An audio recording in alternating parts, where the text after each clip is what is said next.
आदित्याय च सोमाय मङ्गलाय बुधाय च गुरुशुक्रशनिभ्यश्च राहवे केतवे नमः।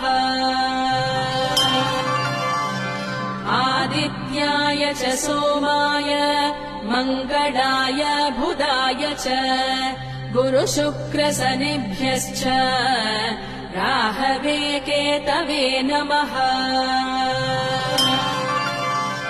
आदित्याय च सोमाय मङ्गलाय बुधाय च गुरुशुक्रशनिभ्यश्च राहवे केतवे नमः।